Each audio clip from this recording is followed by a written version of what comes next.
This is African American History is American History.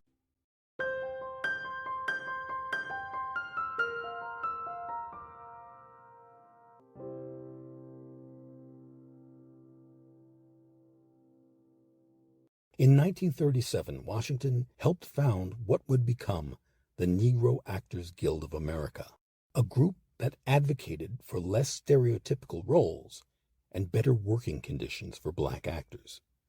She also became a drama critic, writing theatrical reviews for African American newspapers, and served as a casting consultant for films and theatrical productions that concerned race. In a 1945 interview with the Chicago Defender, Freddy Washington said, "Early in my career, it was suggested that I might get further by passing as French or something exotic. You see, I'm a mighty proud gal, and I can't for the life of me find any valid reason why anyone should lie about their origin, or anything else for that matter. Frankly, I do not ascribe to the stupidity theory of white supremacy, and to try to hide the fact that I am a Negro for economic or any other reasons or other advantages would have meant that I swallowed whole hog the idea of black inferiority." By the spring of 1962, at the age of 23, Diane Nash had achieved indispensable status in the male-dominated civil rights movement. It was her confidence and quiet persistence that played a critical role in getting Nashville to become the first Southern city to desegregate lunch counters.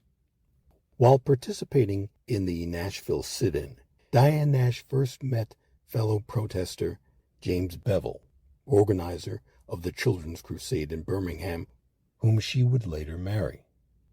At 6 months pregnant, she faced a 2-year sentence for contributing to the delinquency of the underage students in coordinating the Freedom Rides. She refused to fight the sentence. A confident Diane Nash stated her position in an open letter. "I believe that if I go to jail now, it may help hasten the day when my child and all children will be free, not only on the day of their birth, but for all their lives." Ultimately, the judge sentenced her to 10 days in a Jackson, Mississippi jail. She spent her time there, washing her only set of clothing in the sink during the day and listening to cockroaches skitter overhead at night.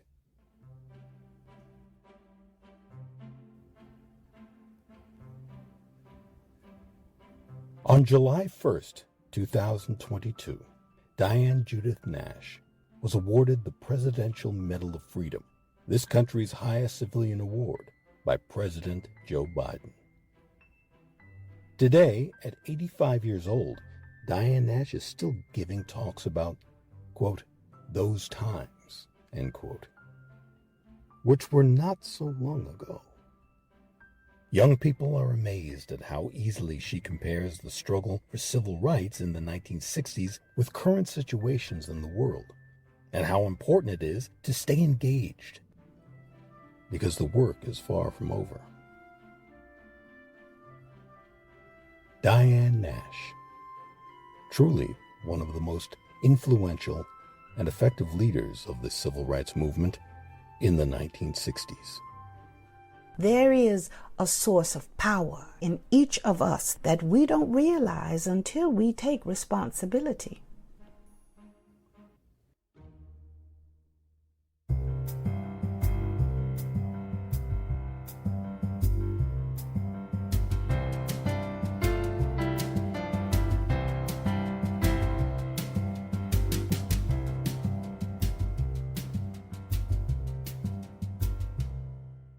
This has been African American History is American History.